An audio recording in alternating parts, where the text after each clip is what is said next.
como... Ah, ok. ¿Tú estás como co-host? Yo creo que sí. Ok.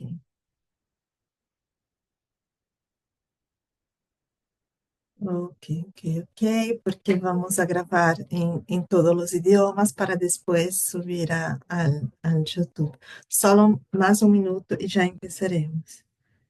Eh,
Olá, Marcela.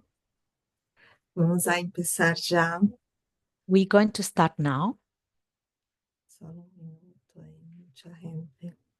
1 minute is there are a lot of people waiting.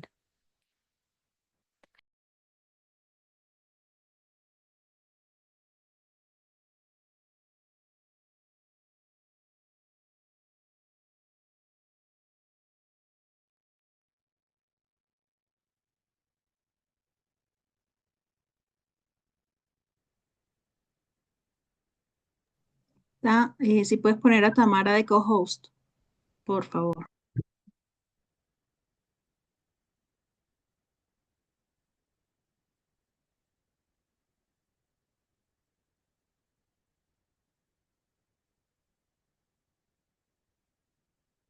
Ya.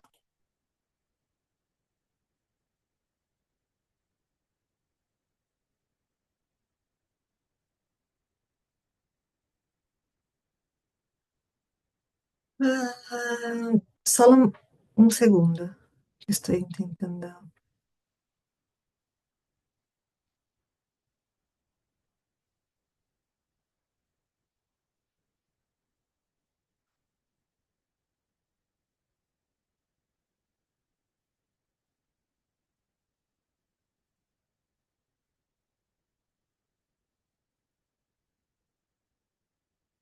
Bueno, entonces creo que ya podemos I empezar. think we can start now Evento, with our event 2025. for the WAG Les doy 2025. las bienvenidas. Soy Thais Welcome to Ervolino, everyone. y hablo I desde am Thais Brasil, desde Felino. la I'm speaking from Brazil, from CLADE, from the Y estamos ahora empezando nuestro and evento we are now regional de la starting CLADE. our regional CLADE's event. This year, the Global Action Education Week, we're going to talk about education in emergency. I'm not sure if someone is sharing the screen. William? Thank you, William. What is the aim for today? Is to foster the reflection on the ideological tendency that the Latin American and the Caribbean governments have developed, and the impact that they have for the guarantee to the right to education. So what we want to do today is to highlight the elements that are more relevant for us and that have been intensified from the fragility of the state as a guarantee of the rights and the neoliberal and fascist threats that we are facing, which prevents our public education to be free and to be guaranteed, which is our human right to education. Good morning to everyone. And to start our first block, I am inviting Maria to share 2 videos that we did in our with our members. The first one is for the campaign, the global campaign for Mexico, and the second one is for the Without Frontiers network to introduce the topic of migrations and education. Can you please confirm if you can see the screen?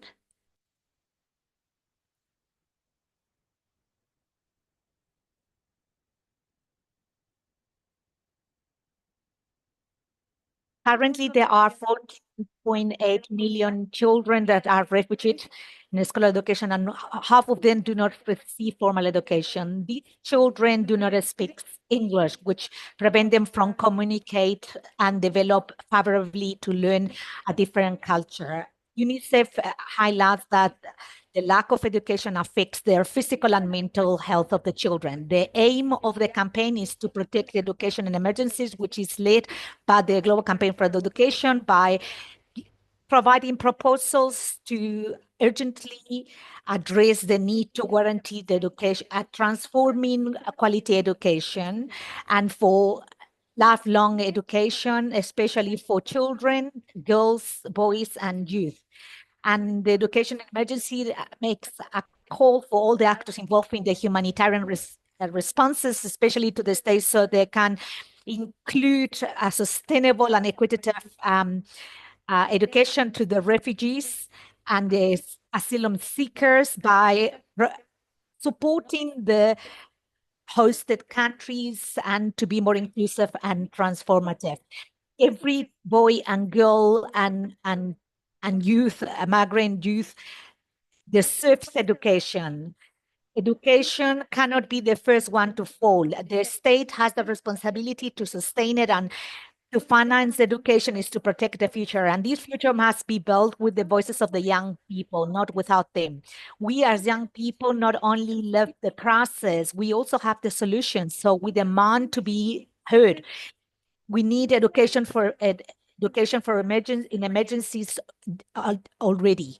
Finance education today to prevent the social collapse tomorrow.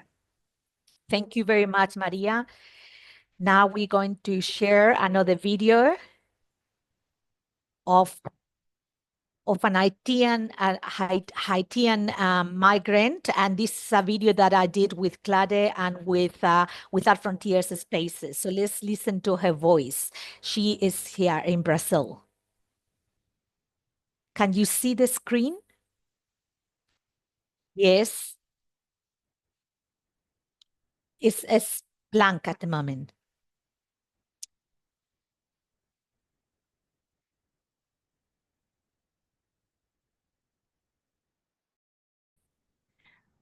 Alô, meu nome. I do work as a English teacher for foreigners and also for refugees for a NGO. I have come to Brazil in 2013, and in Haiti there was a bad natural disaster, and in 2012 my family came to Brazil, who had opened possibilities for us to come over, and we did. And so I then came in November 2013, and I did started school in 2014, and I was adapting myself slowly with the Brazilian education. And when I arrived, I was already in grade 4, and I had to repeat grade 4 because I didn't speak the language, the Portuguese. And before I came to this place in Urbelândia, I came to the Catholic Church, which helped me with the language because we didn't have a lot of help in learning the language. So I slowly and simply started speaking with the help, and I did confront this way of living in Brazil, which was very different to mine in Haiti. So I did become theoretically confused. And while I was at the school, I did have some prejudice against me. As it is something that I cannot guarantee, but this is the way I felt. What can I say exactly? I felt a little bit of inferiority. I don't know how we would say this in Portuguese in Brazil, but I do understand that through education, this is a good way of a human being to interact with another, and this does give an opportunity for myself becoming a teacher so I could understand this way of thinking critically and also to do reflections. And this is a way that we can put through to the students. And this is how we can help them to develop themselves and also to think about what goes in their lives and how they're going to respect one another, how they're going to see inclusion of other people with their differences. And also, the education will give them the possibility of having cultural interactions and also to speak about Brazil. Um, uh, it's not a lot because it was not, we didn't learn a lot about that. And this actually made us know more and understand why and when people arrive in Brazil, um, how do we process our new lives and how the do we deal with the natural disasters and with the moves and also the immigration and about our health and also how do we think and how do we respect one another, also how to respect the differences and also to understand that there are Black people and also people of color, and this is it.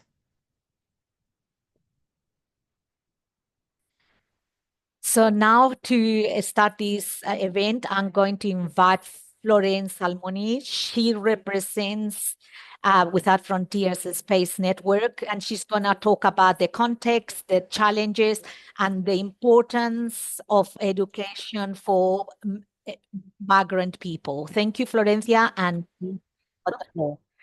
can you hear me? No. Thank you very much, Thais, and all the CLADE colleagues. My name is Florencia. I am part of the Without Frontiers network. I'm also a researcher in Brazil, and I'm also a migrant myself. The Without Frontiers network is a civil society organizations network in different countries in Latin America, and that also forms part of CLADE.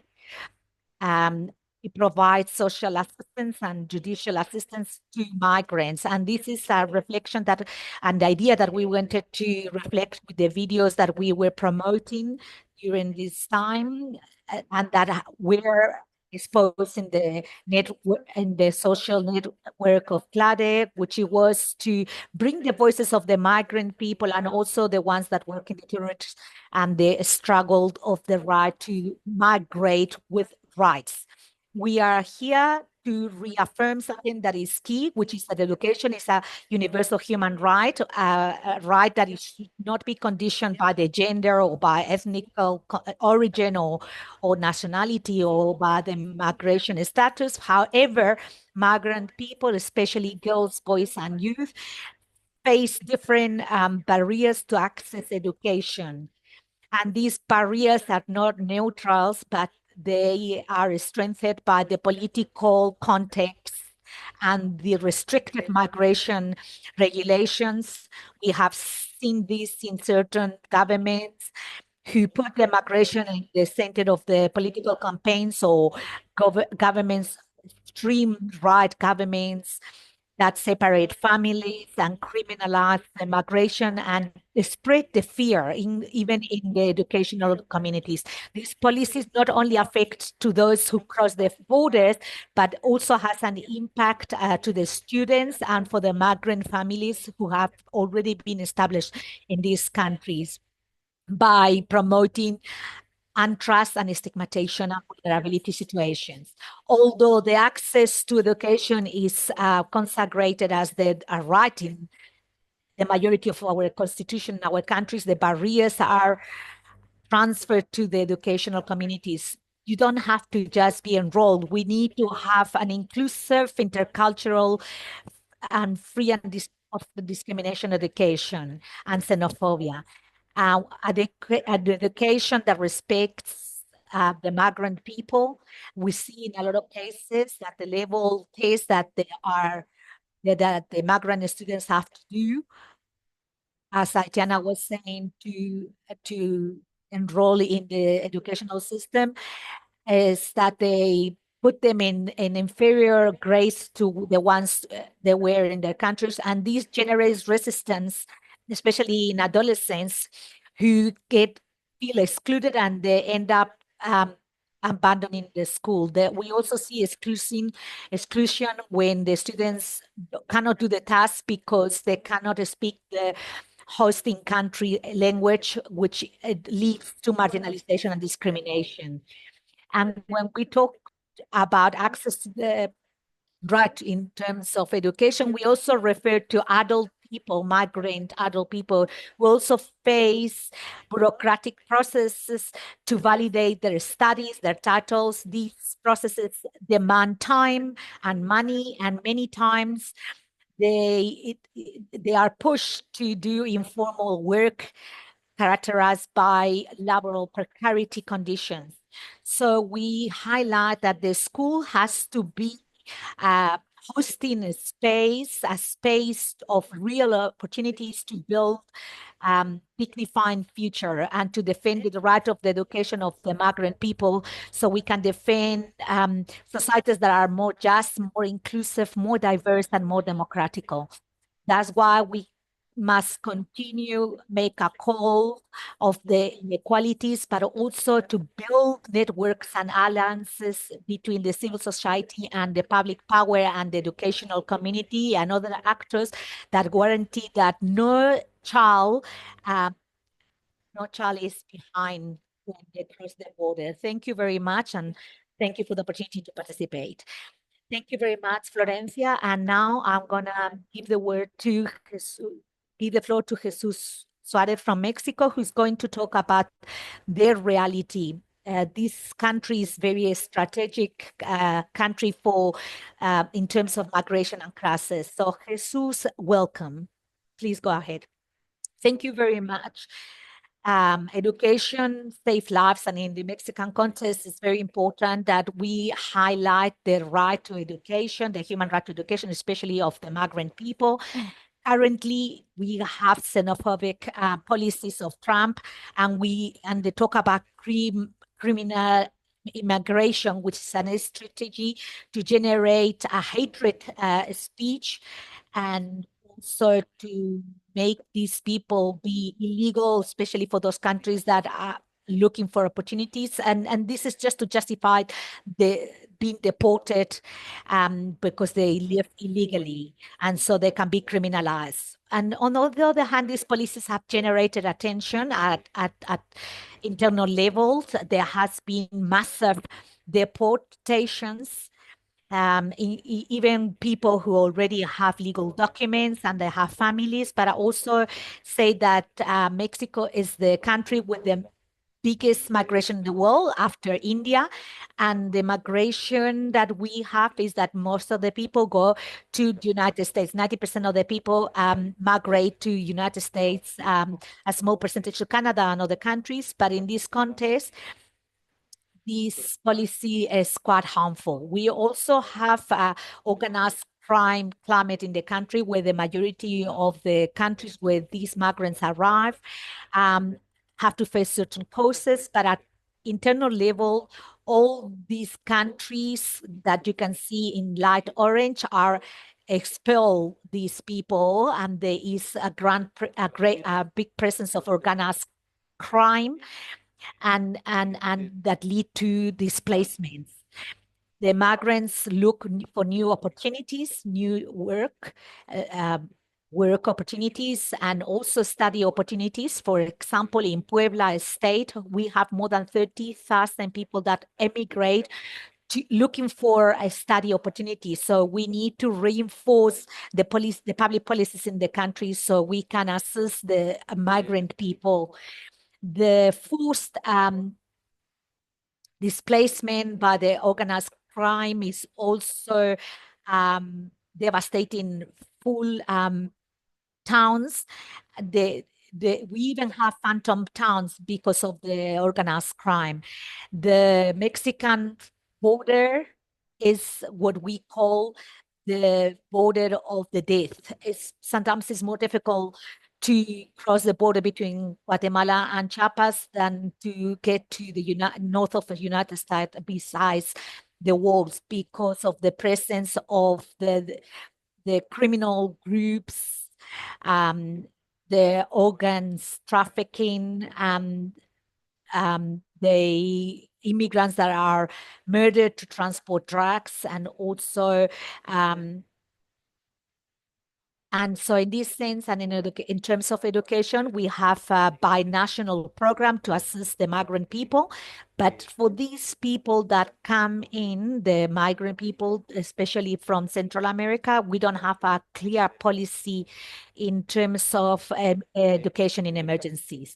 In the specific case of the humanitarian aid in the country, we have a lot of organized groups of the civil society that attend assess these situations and who are trying to improve the conditions of the infrastructure and the access to education of the migrant people. In Mexico, we also have natural disasters. We have anhydrous crisis, very important, that has generated these tensions for the forced displacement. And in the specific spaces of natural disasters, we do not have proper finance, so we can access these people with the human right to education. And this is all I wanted to share with you for now. Thank you very much, Jesus. We can see that the migrant question is not just a question. It's several questions together that has to do with climate crisis, a political crisis, educational crisis as well. And now we're going to start the second block, and where we're going to talk about another question that is also very important for the education in emergencies in our region, which is the fragilization of the state responsibility. And therefore, the privatization, educational privatization, which has been very important in our region. Maria, I'm going to ask you to present the second animation, the second video. Can you see it in the screen?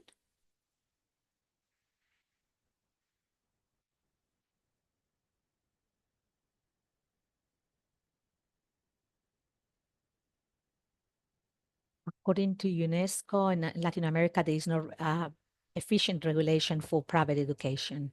They explicitly forbid the school, primary and secondary private schools.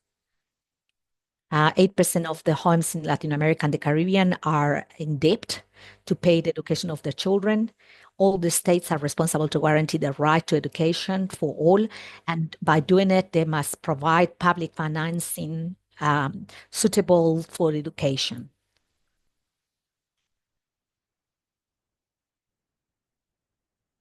Thank you very much, Maria. We gave you some data in terms of privatization of the education, and to talk to us about this topic, I'm going to invite the Argentinian Campaign for the Right to Education, Marcela, and I'm also going to invite IT Network, William, to speak to us about the importance of the state and the absence of the state in terms of education, how important is the state to guarantee the right to education, and what is happening in some countries in terms of political instability or the neoliberalism that does not strengthen our public education and quality education. Marcela, go ahead. Hello, thank you very much to everyone. It's great to see so many colleagues here.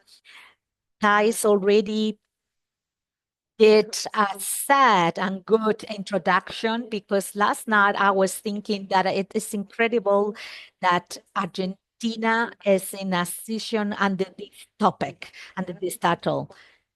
I'm even a little bit anguished to say this. A year ago, we were the pioneers doing a lot of things, and suddenly we are in a station under that title, which is terrible to me. I'm going to provide a small context, and then I'm going to talk about the educational aspect. There is something particular for Argentina, which is that we have neoliberal governments, prior liberal governments, and we also had governments out of the democratic system, which was under the army management, which were authoritarian governments.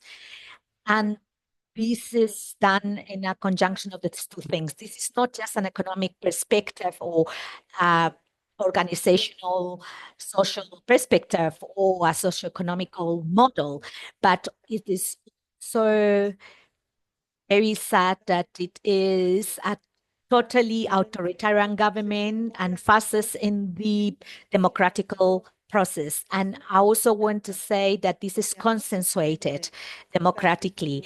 In other words, that it's not just legitimized by the votes that for a government to be like this, but there is also certain consensus in the cultural battle, where there is a consensus and a legitimization of this speech.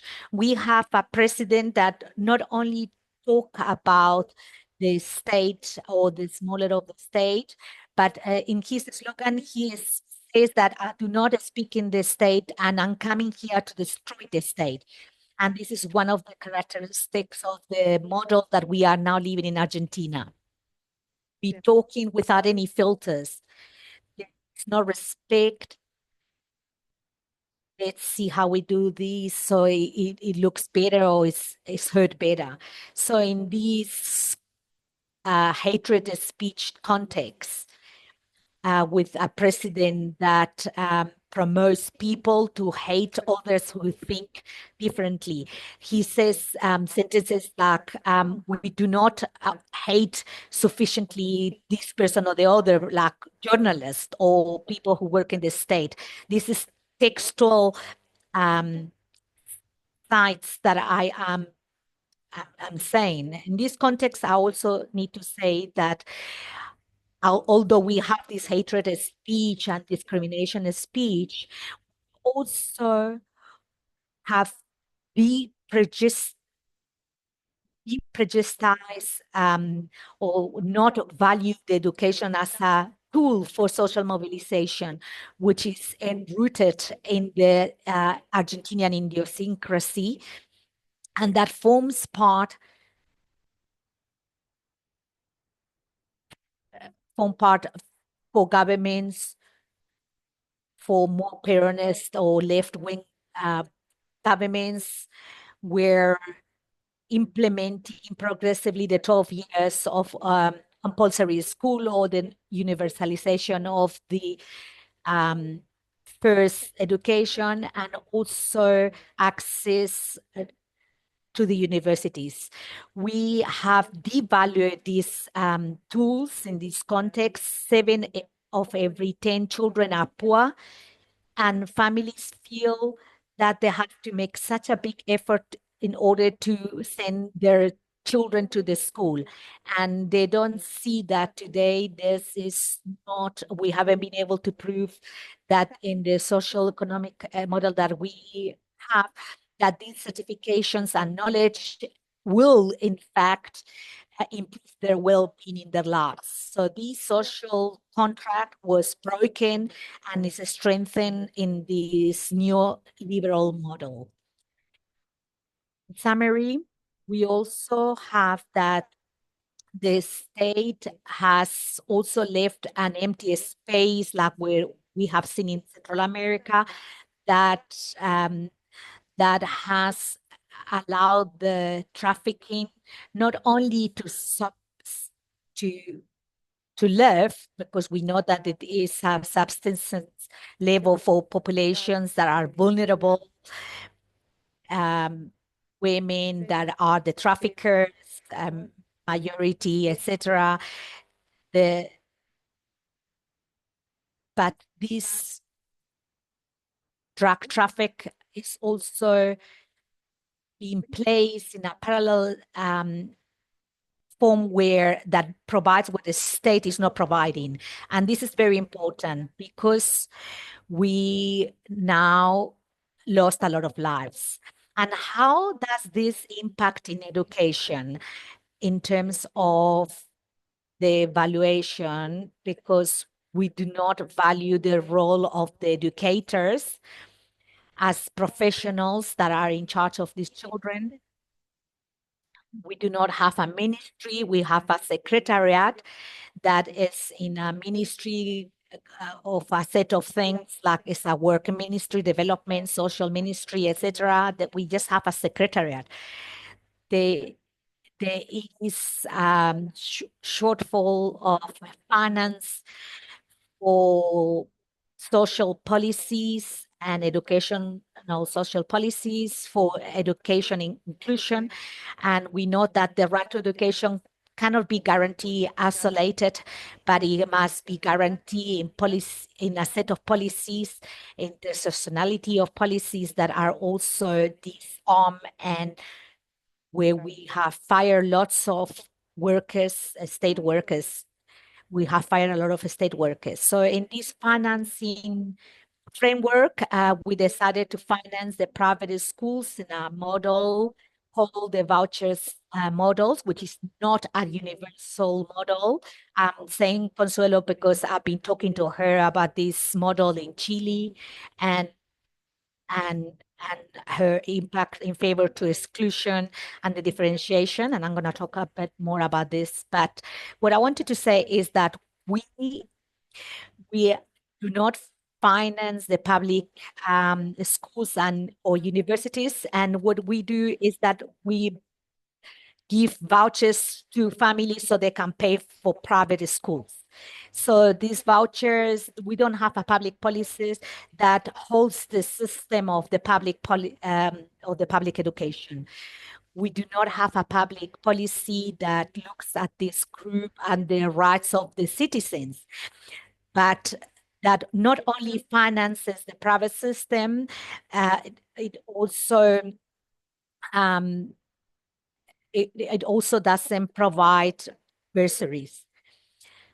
And it's also very important, the Education Secretariat launched a report, which is quite good, that shows clearly on how the quality of the learning and the continuity of these trajectories are geo-referenced. This has got nothing to do with the teachers. It's not that the teachers are to be blamed, but that what they talk about is a reproduction of poverty associated to the educational systems. In other words, we finance education and the poor people are going to poor schools that have a very poor infrastructure and low quality, and where teachers are not well paid.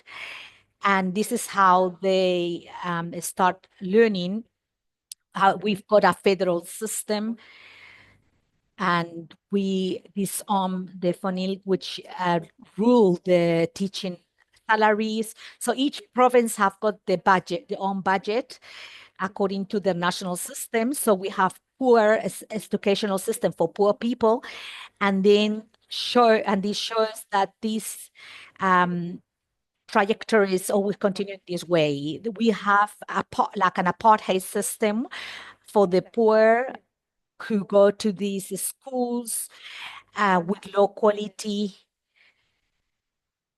and they are very biased. Just summarizing what I'm saying, and in order to, this is further to what our president is doing. I'm talking about a consensus and a vote and about a social consensus. We now have laws in Argentina, but if we say that the true education is praxis and reflection and action of the men on the world to transform it as CLADE and as citizenship, we need to have this big responsibility on what practice to carry out and what actions and reflections we have to carry out. And I think the WAGE net frame is providing wonderful moments in order to generate light in some places. Thank you very much. That's all from my side. Thank you very much, Marcela. And now I'm going to give the floor to William from IT, who is going to talk about the educational contest in IT in terms of education in emergency. William, you've got 5 minutes. Please go ahead.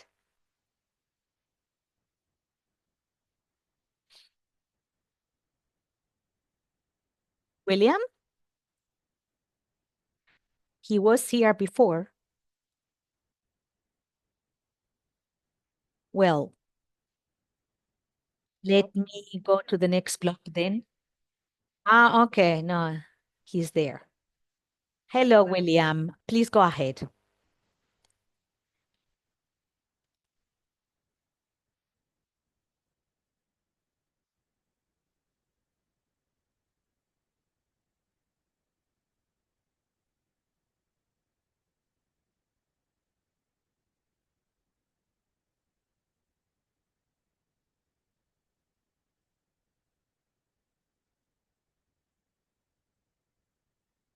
Can you hear me? Yes, we can.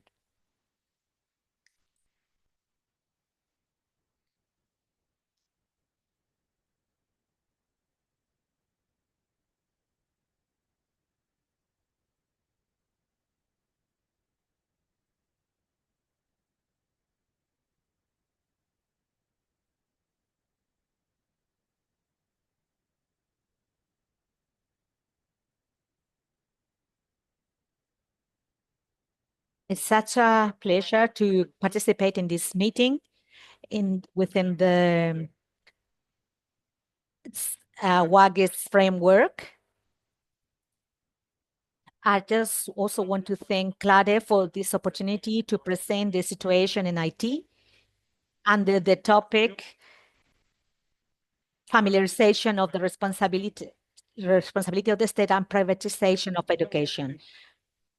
We are going to start by reminding the obligation of the IT and state to provide education to all.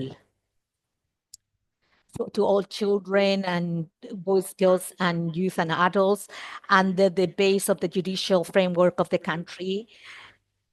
We will present some elements that show the weakness of the IT and IT state and the consequences in the life of the population and the right to education and the privatization of the education. We have a rescue as a date of the independence, which is the first event that has grown against the Haitian state to limit IT.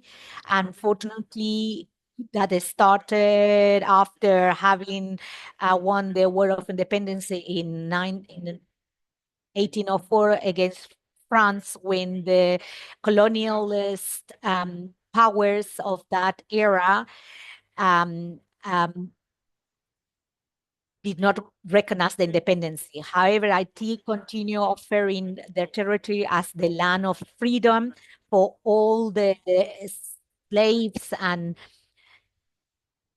by being in solidarity with the struggle of liberation of other countries. Also, 21 years later, France promote a rescue of IT by providing an order of the King of France, Charles, and in 1825, they demand the payment of 150 million of francs as a condition to recognize IT as an independent country. So 21 years later, France promoted this order. And this continues, and this represents the essence of millions of American dollars, more than $125 million that we have paid.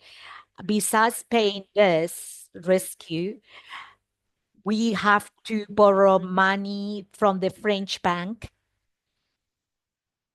and assets using certain illegal practices. Some people were obliged to sell their coffee to 50% less than the global market, and they have to provide references to the French banks when they arrive to the port that they only pay 50% of the custom rights demanded by the country's custom. This was the exclusivity principle of COVID. And due to the lack of liquidity to pay this rescue, the Haitian state had to sell great volume of precious wood in the international market by accelerating the deforestation process that had already been initiated during the previous period. The service. Sorry, but I cannot hear him. Which condition the independence? We dedicate the majority of the fiscal income of the country to pay this rescue, which blocked the international construction and paralyzed the public investment of basic infrastructures for education and public health. The payment of this rescue has had an impact, a devastating impact in the Haitian citizens and on many sectors.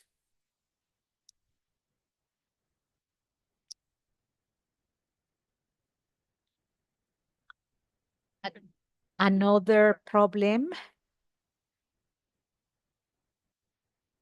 for to pay this debt for IT. Sorry, I can't hear the speaker.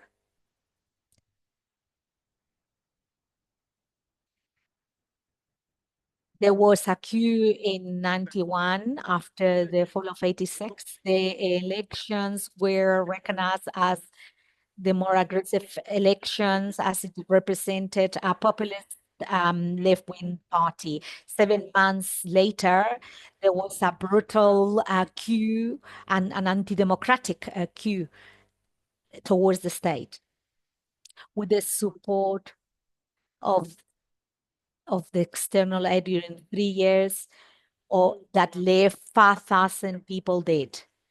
And the president was exiled to United States to facilitate the exit of the popular movement.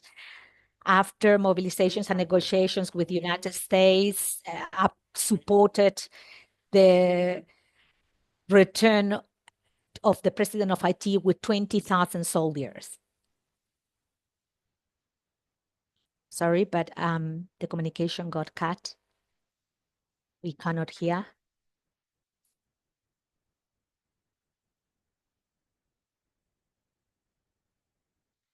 I can't hear anything.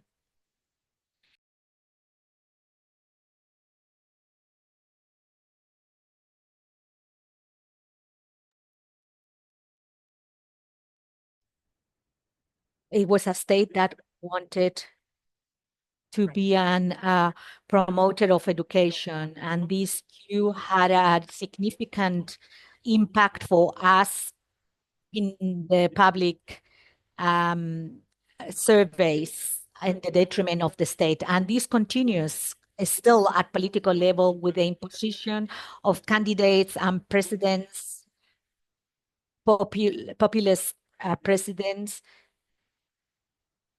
which has led us for President Mateli, which was in favor of the dictatorship, to have more criminal bans and armed forces and more consequences for education.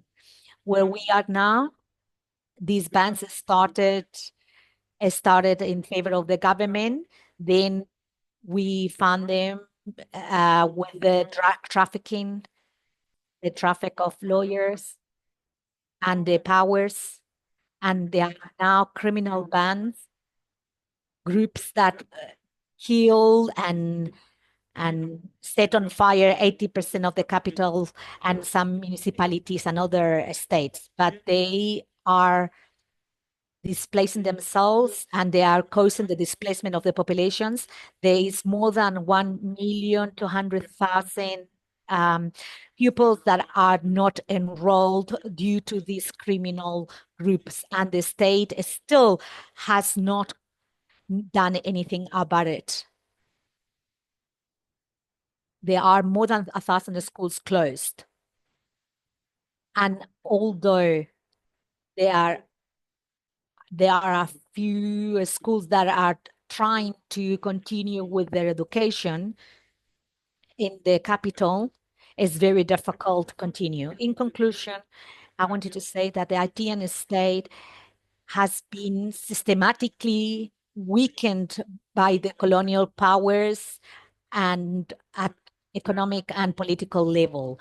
The Haitian city has not been able to have the power of democracy.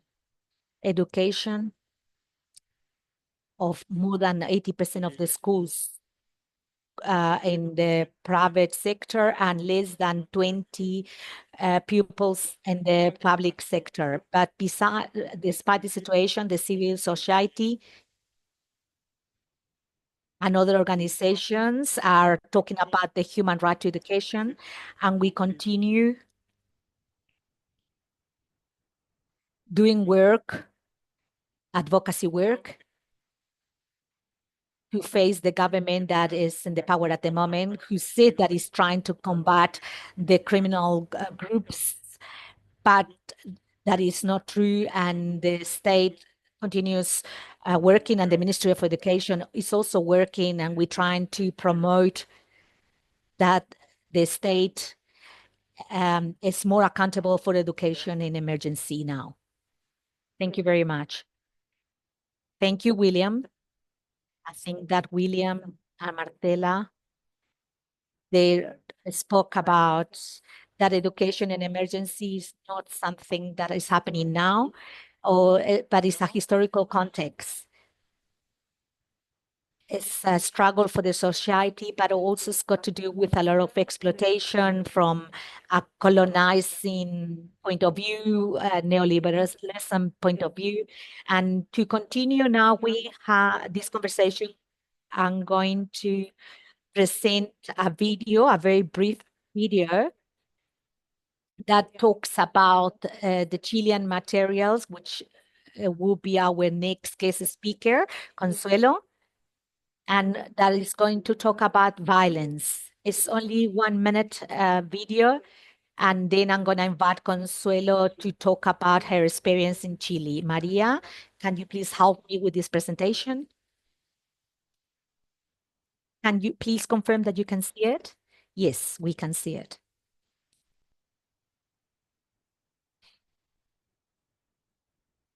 Violence is manifested currently in the schools for multiple causes related to the own reality of each school. The conditions of each one is found in relation to the poverty. The school has lost its sense, facing the drug trafficking and crime, what these schools offer to the youth.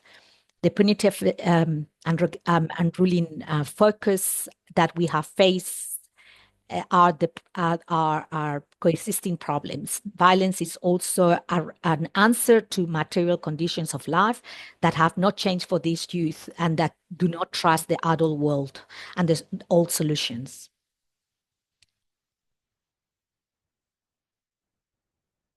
Thank you very much. Let's now talk about the violence in education. Consuelo, you have the floor, and thank you for participating in this event. Thank you to CLADE. You've got 5 minutes. Thank you to the organizations and associated organizations. Very similar to what Argentina is living nowadays, I just want to explain the national context, our national context. We come from a model that comes from the 90s, a neoliberal that has not changed in 45 years. Even from the 90s, when the democracy came to the country, we only have had two right-wing governments, but this model has not changed. But I wanted to focus a little bit on the climate that we are living in our country, the increase of the violence and the perception that the society has before this event, whether it is crime, terrorism, drug trafficking, migration, corruption, however you want to call it. The problem is that the explanation or the measures that the government has carried out are not asking why this is happening in Chile. They dealt with this system with a lot of judicial pressure. Even I just want to tell you that in the Hualmaco region, which is Alcania, where the Mapuche people live, we have a state of exception that has already been there for 4 years, which is something that we never had in our country before. And this has generated a lot of untrust and vulneration and injustice in the Chilean society. Now, this climate of violence that has been implemented is in complicity with all media, communication media. There is nothing that can change this. And this same context is seen in education. The neoliberal model has brought us a topic of privatization, and we have seen an increase of the vulneration to the human right to education, and we have lost a lot of the public education. And the same situation that we have at national level is repeated at educational level with educational crisis and precedent. And as a result, the forum and to bring the light, and we also want to thank Nelsie, who has helped us with the review, where we can launch a report on the cancellation of enrollment in the Chilean educational system, which are the cases of girls and boys at adolescents that were sanctioned because they protested, because they went into the streets. We did this report and we included 12 cases. It's been very difficult to include new elements because it's very close. And we have done all of these with the Ministry of Education. These repression punitive measure that has to do with the expulsion and the cancellation of enrollment, as you can imagine, a measure that is associated to situations of the children and the boys and girls, their families, and their community in terms of mental health or the judicial topic. It has a huge impact in all aspects and in all discrimination aspects. So it's very important that reflects this violence in the educational centers in Chile, and with the Ministry of Education and Education Department, we have to listen to any reporting. The only thing we do in Chile is that they give sanctions to schools who are applying this spelling. This is the resolution they bring. And the other thing is that there was also the fashion, as it happens in the United States, to implement metal detectors. We have a case in Temuco, in the Hualmaco region, in the Salesian school in Valparaiso, where the special forces went into the schools, like the Sala school, to review their bags, and they were treated very badly, the students. I'm going to send you this report to all of you, and I'm sure that it's going to be very relevant to all of you, as it provides certain details from 2016 to 2023. There was an average between 2016 and 2018 or 2019 even, or 700 spelling of cancellation, 700 students that were expelled. But in 2022, this increased to 1,072, and in 2023, 1,752. We have not been able to include the 2024 data. This, when one talks about how they started spelling these children, it can be seen in 0.15 of the 100 establishments that we called emblematic municipal infrastructure. It's only a few schools that have applied this measure.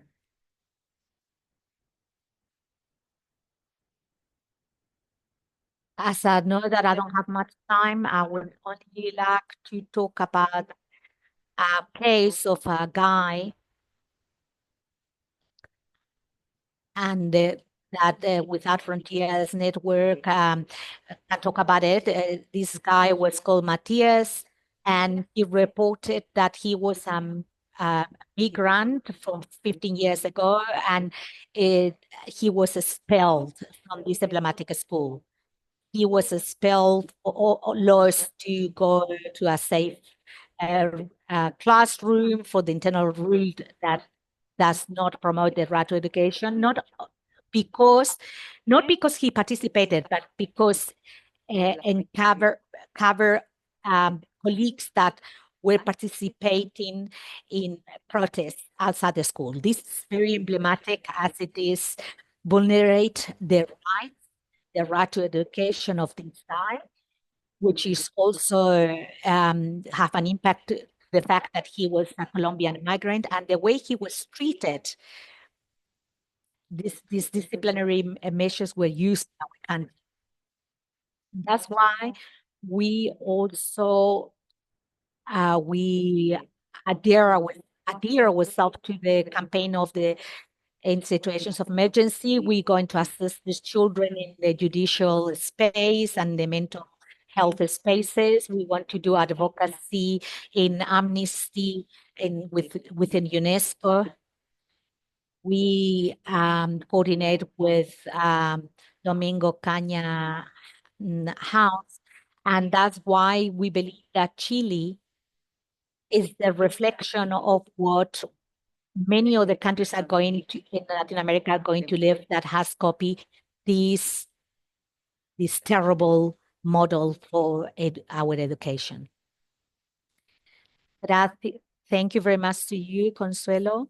Now, I'm going to invite Anelsi Lizarazo to talk about CLADE, who is the general coordinator of CLADE, to talk about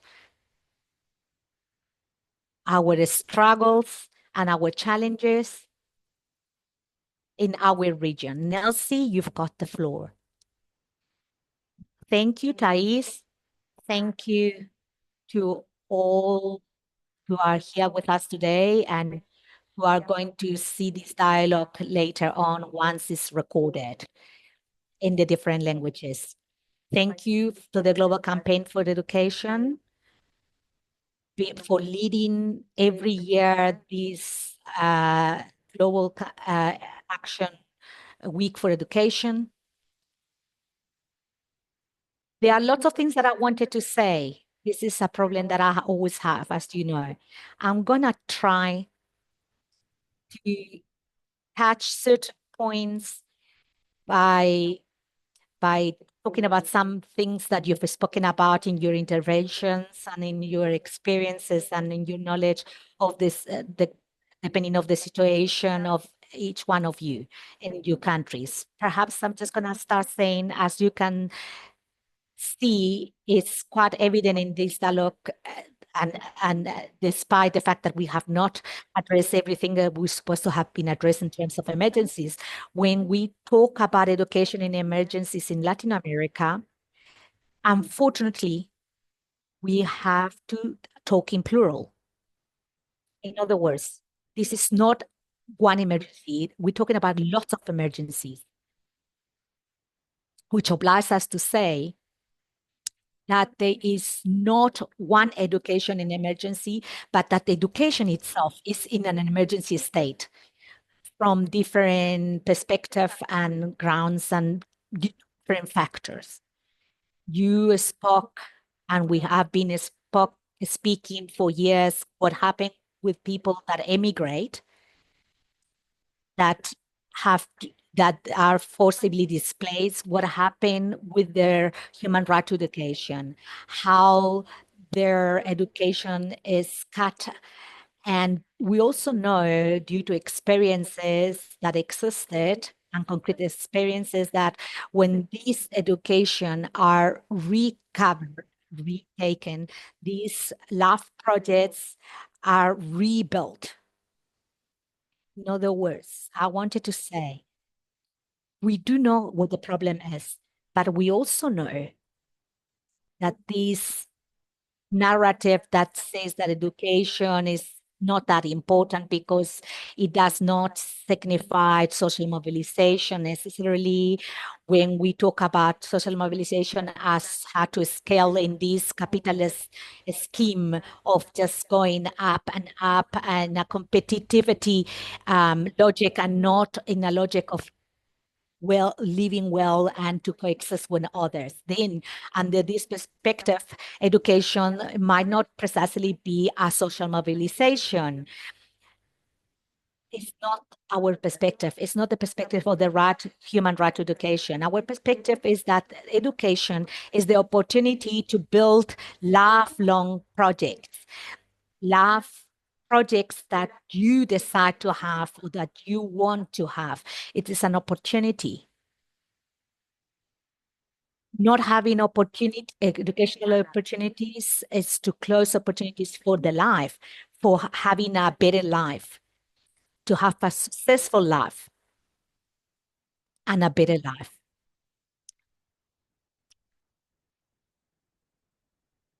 So I'm saying this because we were talking about human mobility and we were talking about concrete experiences of what happens to a migrant person who has educational opportunities and integrates in the society that is hosting them. Then the society, once they are welcome in this society, their love advances. I'm saying this because it's true how the positioning of the education has been weakened, and as and this is a narrative that we need to combat seriously because it's a way to devaluate education and to also diminish the importance of the exercise of this right. It's like saying, because it's not that important, let's struggle with it so much. Why fighting for it if education it does not serve any purpose? This is a very dangerous narrative, which places the state to be comfortable of not guaranteeing this right and leave the open space to advocate for private education. So the consequences are many. And now we also have the issue of the climate question that we have not spoken about much. There are countries that historically have had hurricanes, earthquakes, etc. And the first spaces that suffer the impact of these natural disasters because they become hosting spaces is the educational spaces. And the first thing that is suspended is the educational process of the boys and girls and adults of all to respond to this emergency. So we think that it is important to work with our states, other forms of preventing and responding these emergencies that are not precisely to interrupt the attendance of the children to schools as they are used as a contention spaces, as this is a space where they can also be fed, etc. We need to think of another response for these emergencies. Our states are very far from thinking this way. And we, from a civil society point of view, and based on concrete experiences, we can also provide our approach. But there is also the issue about violences of multiple forms and senses. What Consuelo was talking about, and which I read this study. This is a form of violence, and it's a form for schools to respond violently against their own student. This is a contradiction because if someone should protect, if schools should protect someone, they should protect the students. So it's violence that schools exercise against teachers and students. Let's say that the educational system puts these families and these students in an emergency due to the impact that these have, as Consuelo said, on the mental health of the children, on their projects, on the daily projects. What am I going to do now if I cannot go to my school? What am I going to go? What am I going to do? This is what they question themselves. And the fact is that this is also a violent fact. And we're not talking about the gender-based violence, which is also an emergency factor in the educational spaces, and that also require integral, holistic responses, serious responses, consistent responses. And William and Jesus also spoke about William. I also want to thank William about this story that he did of IT because in such a little time, because it's how can we understand that this continent has allowed IT to live what they are living? It is embarrassing for this continent to allow the IT and uh, people to be submitted to this situation. William and Jesus, they also spoke about the criminal bands, the criminal groups, the criminal economies, the criminal networks that are in the lives of our boys and girls, adolescents and youth, in the schools, around the schools, boys and girls that are recruited in the schools. We're not talking about a city or a country. We're talking about many countries and many cities where this is happening. And we're talking about boys and girls who find these in these spaces their identity and their belonging spaces because they didn't find it, they didn't find this in their schools and in their communities. This phenomenon that we are living can have a terrible impact at midterm in relation to what our youth will be in the next years. This is something that we need to demand. We need to demand the stays, these fragile stays that we have, as described by Marcela, William, and Consuelo, to respond in certain way, because our task today is more complicated than it was before, but it's also more urgent, very urgent. And it is very important to observe the experiences, inspiring experiences that have worked, and that we put them on the debate table and then the dialogue without fearing of anyone, because we have a lot of experiences. Solutions, there are also solutions. What we do not have is political will and states that carry out these solutions. So what do we need to do? What we have done our whole life to demand and mobilize people to have in holistic responses to these multiple emergencies that we are living in our education, and with our education, our boys and girls and our adolescents and youth and families and youth that have been affected, because we all have the same right. I would leave this here because it will be nice for the people to have the opportunity to talk, so we can hear the voices of other people. Thank you, Nelsie. I don't know if there is anyone else who want to share their experiences, their actions with the WAGES, within the WAGES framework. From CLADE, we launched a special project that is still being built. We are gathering all the actions of all our countries.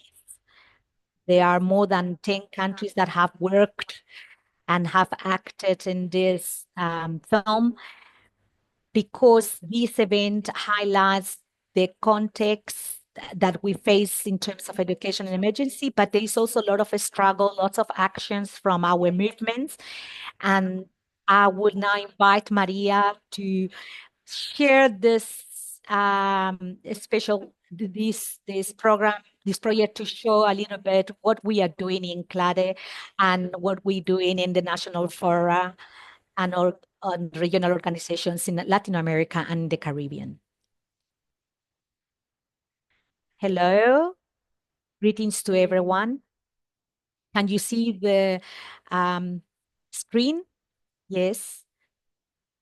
This project wants to systematize all actions and initiatives that have been carried out by the members. It is a live document. In other words, we are still updating it, and we're still updating information and actions that are being carried out. So if you do not see some of the initiatives reflected, is because we called you to continue collaborating with this document. Here we have the index of this project, the presentation, and then we have invite you to highlight, get to analyze, and question and nourish our topic later of education in emergencies and crisis, which is a concept note and reflection that we have with different emphasis from CLADE, in which serve as a leading tool for debates and to amplify the debating tables. There is someone who is writing something, but I'm just going to continue with my presentation. Here you've got the invitation to this event. As soon as we finish this event, I'm going to put the recording in different languages so you can visit it whenever you want to.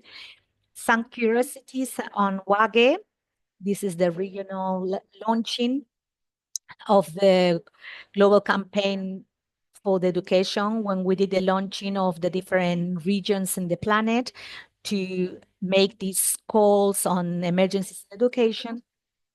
We also visit some of the countries and some of the regional networks. We started with IT, and we did it in according to how the information was arriving. So we started with IT, then we continued with Ray, with everything that they have done in relation to inclusion, which invites us to rethink education by getting rid of the myths.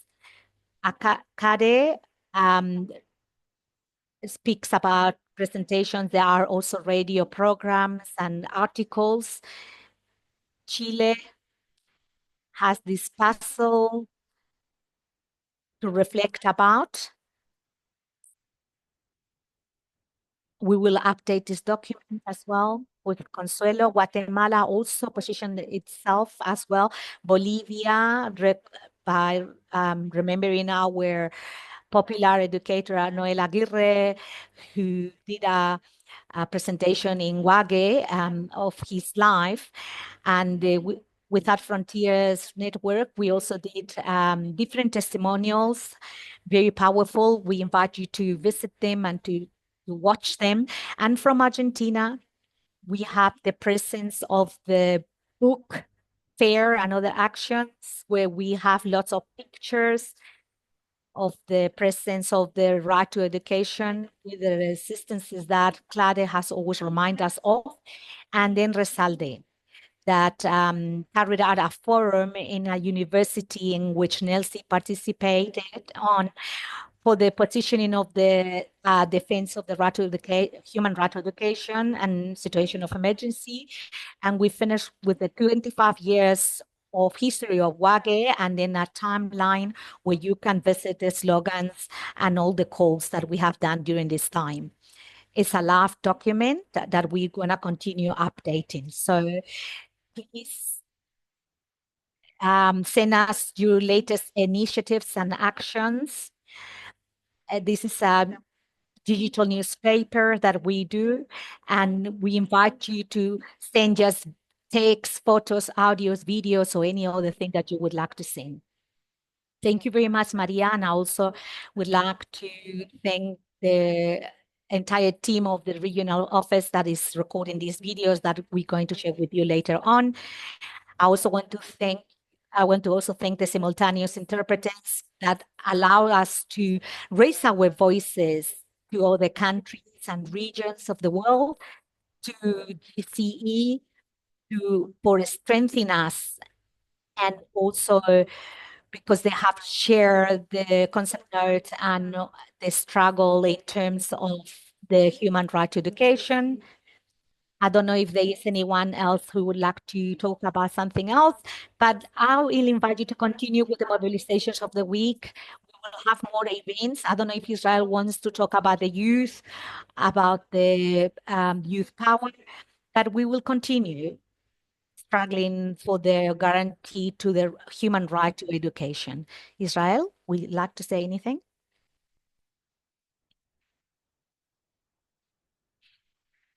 Well, I'm not sure if he's here. He said he was going to talk about the event of this week. Jesus also has also sent the invitation of the immigration webinars from the Mexican Campaign for Education. And I will see you in the next actions that we're going to build together. Love to everyone, and we will